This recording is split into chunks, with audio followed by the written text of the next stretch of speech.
Hello friends, doctor अभिषेक चड्डा again एक नए video के साथ। और आज हम बात करेंगे हील पेन।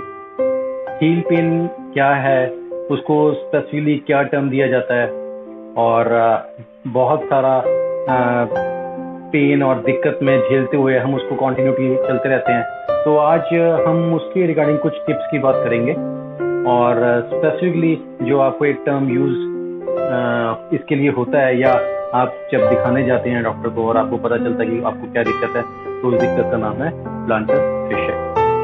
प्लांटर fasciitis होता क्या है दोस्तों? फुट का एक अपर पार्ट होता है, एक लोअर पार्ट होता है, जिसको हम सोल भी बोलते हैं। तो जो अपर पार्ट होता है उसको आप डॉर्सल एरिया बोलते हैं, और जो लोअर पार्ट होता है सोल, जिसको हम सोल कहते हैं, वो प्लांटर एरिया होता है फुट का।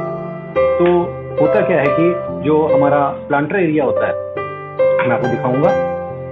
देखिए, ये हमारा डॉर्सल एरिया, ये planter area. Planter fasciitis, planter तो ये एरिया हो गया, और यहाँ एक फेशिया होता है जो कि आगे से हील की तरफ जुड़ा हुआ होता है, और ये it is a kind of taught one. That mean कि एक ऐसा फेशिया जो आपके वेट को, आपका जो वेट, आपकी जो रनिंग जैसे आप करते हैं, वॉकिंग करते हैं, आपका जितना भी आपका ऊपर ओवर वेट जो होता है उसको झेलता है। तो ये फेशिया में जब दिक्कत आ जाती है, छोटे छोटे टीयर्स हो जाती हैं, तो उसकी वजह से इन्फ्लेमेशन हो जाती है। इन्फ्लेमेशन स्वेलिंग हो गया एक, आप कह सकते हैं। तो वो जब इन्फ्लेमेशन होता है तो फेशिया में उसको फेशिया प्लस आइटिस लग जाता है, उसको बोलते हैं fasciitis। तो प्लांटर fasciitis। अब ये टर्म मैंने आपको समझा दिया कि प्लांटर fasciitis क्या होता है और इसको हम क्यों प्लांटर fasciitis बोलते हैं। इसकी वजह से पेन आपको थ्रू आउट भी रह सकता है और हील में भी हो सकता है।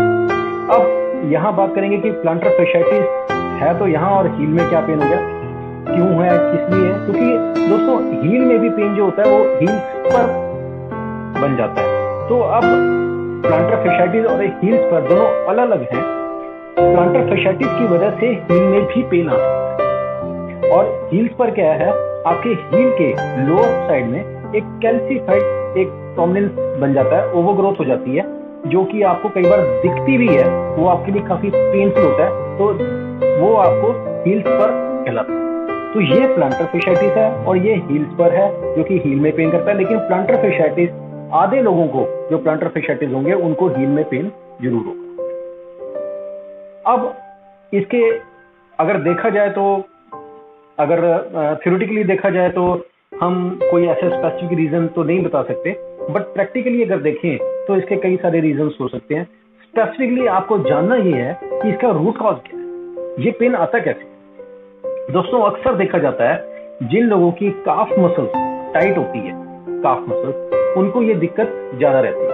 जैसे कोई एथलीट है, रनिंग है, या ओवरवेट है, या डायबिटिक पेशेंट है, या फिर प्रेगनेंसी में कोई लेडी है, तो जहाँ वेट बढ़ रहा है, यहाँ डायबिटिक जो हैं उनकी मसल्स ये वीक होती है, टाइट होती हैं, तो उसका जोर पड़ता है, और उसकी वजह से ये दिक्कत आमतौर पे महसूस होनी धीरे धीरे शुरू हो जाती है।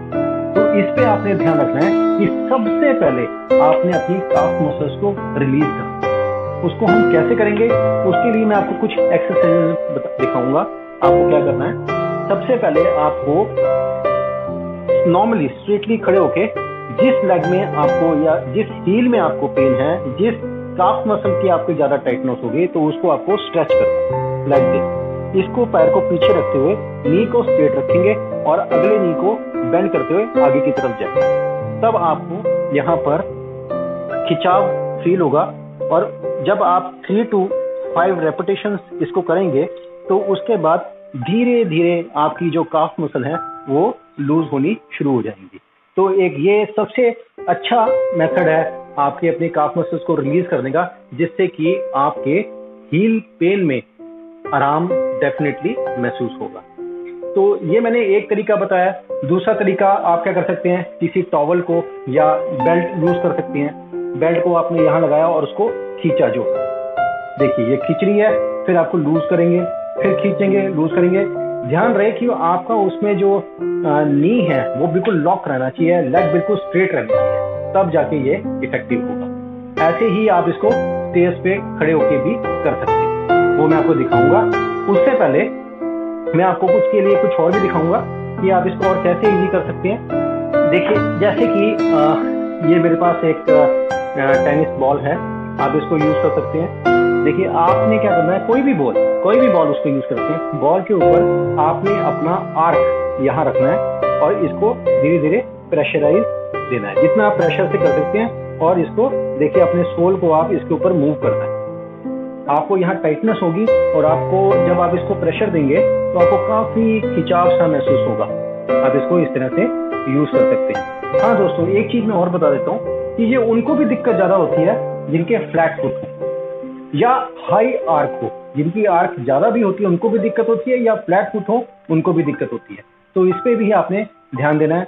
अगर किसी के फ्लैट फुट हैं तो वो आगे के लिए ये ध्यान रखे, अगर वो 1 से 3 साल के बच्चों को देखता है और जिसके किसी के, क्योंकि 1 साल तक तो पता नहीं चलता, 1 साल के बाद जब बच्चा खड़ा होना, जब बच्चा चलना शुरू होता है, कोई 1.5 साल के बाद होता है, कोई 2 साल के बाद होता है, कोई 1 साल के बाद चलना शुरू होता है, और किसी के पैर फ्लैट हैं तो वो फ्लैट शूज एक बनते हैं, जिस पेस्प्लेनस ये प्रॉब्लम कहलाती है, वो फ्लैट शूज बनवाए ताकि उसका 1-2 साल के अंदर बच्चे का आर्क डेवलप हो जाए। तो ये बहुत सारे पेशेंट मेरे पास आजकल आते हैं जिनके जो बच्चे 10 साल के हो गए हैं या 15, 11, 12 साल के हो जाते हैं, या जब वो एडल्ट एज में आते हैं तब उनको ये दिक्कत बहुत ज़्यादा क्रिएट होती है। तो आप ये ध्यान रखिए कि अगर आपके छोटे बच्चे हैं तो उन पर ध्यान रखिए, उनके फ्लैट फुट तो नहीं है। अगर फ्लैट फुट है तो साथ साथ उनको फ्लैट शूज बनते हैं, वो बनते हैं। खैर, हम दूसरे टॉपिक की तरफ नहीं जाएंगे, हम इसी टॉपिक पर रहेंगे, लेकिन वो उससे रिलेटेड है तो मैंने इसलिए आपको मेरे माइंड में आया तो मैंने आपको इसको बता दिया। ठीक है दोस्तों, मैंने आपको बताया, एक तो आपको स्ट्रेचिंग बताई है, दूसरा ये बताया है बॉल, और थर्ड जो आपको मैं दिखाऊंगा वो मैंने एक बार पहले भी आपको एक अपनी वीडियो में बताया हुआ, पेंसिल हम कैसे यूज कर सकते हैं। दोस्तों, जब भी पेन होगा वो आपको यहाँ से ज्यादा महसूस होगा। देखिए, यहाँ इस एरिया से आपको घुमाते हुए इस एरिया में ज्यादा महसूस होगा चीज में। तो आपने क्या करना है, पेंसिल को लेके इस एरिया से और इसको घुमाना है, ऐसे रखिए, घुमाइए, रखिए, ट्विस्ट करिए, रखिए, ट्विस्ट करते जाइए। जहां जहां आपको पेन है वहां आप इसको ट्विस्ट कर सकते हैं। फिर दिखाऊंगा, देखिए यहाँ से शुरुआत होगी, ज्यादा आपको पेन यहाँ महसूस होगा। इसको आप एक यहाँ 2, 3, 4, 5, 6 ऐसे करते हुए आप इसको नीचे की तरफ लेके आ सकते हैं। तो दोस्तों, ये कुछ सिंपल से टिप्स हैं जो आप इस हील पेन में, प्लांटर फैशियाइटिस में यूज कर सकते हैं। दोस्तों, ये आपको तब हेल्पफुल होगा जब आपकी शुरुआती कंडीशन है। अगर आपको किसी को दिक्कत आ रही है और कुछ टाइम हुआ है इस दिक्कत को झेलते हुए, तो आप ये ट्रीटमेंट अगर करेंगे तो आपको साथ के साथ इफेक्ट मिलना शुरू हो जाएगा, बट फिर भी उसमें कुछ टाइम लगेगा रिकवर करने में।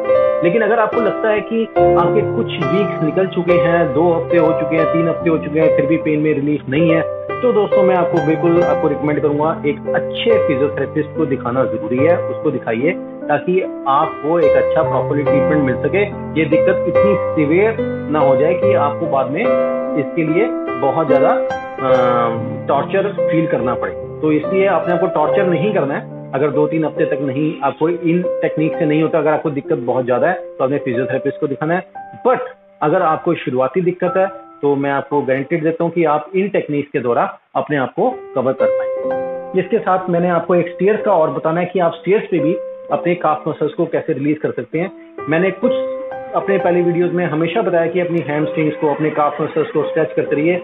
अब मैं दोबारा इस स्पेसिफिक प्लांटर फैशियाइटिस के लिए बता रहा हूँ कि जो भी कोई रनिंग करता है, वॉक करके आता है, या कहीं भी कोई एक्टिविटी करता है, डेली एक्टिविटीज, आपकी जो डेली रूटीन की एक्टिविटीज हैं, ऑफिस जाना, कहीं भी बच्चे हैं स्कूल जाना, या जो भी आप शॉपिंग वगैरह में कहीं जाते हैं, कुछ भी करते हैं, तो उसके बाद अपनी काफ मसल्स को आगे स्ट्रेच करिए। किस तरह से, आइए देखिए।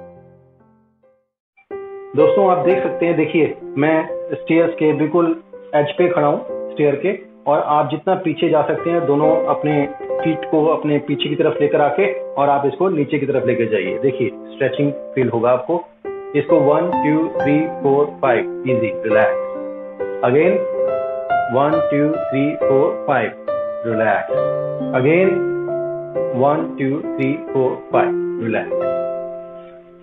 तो दोस्तों, इस तरह से आप अपने प्लांटर fasciitis को दूर कर सकते हैं और मुझे उम्मीद है कि आप उसको इस तरह से प्रॉब्लम को बढ़ने नहीं देंगे और अपने इन टिप्स को यूज करते हुए अपने आप को काफी हद तक रिलीफ दे पाएं।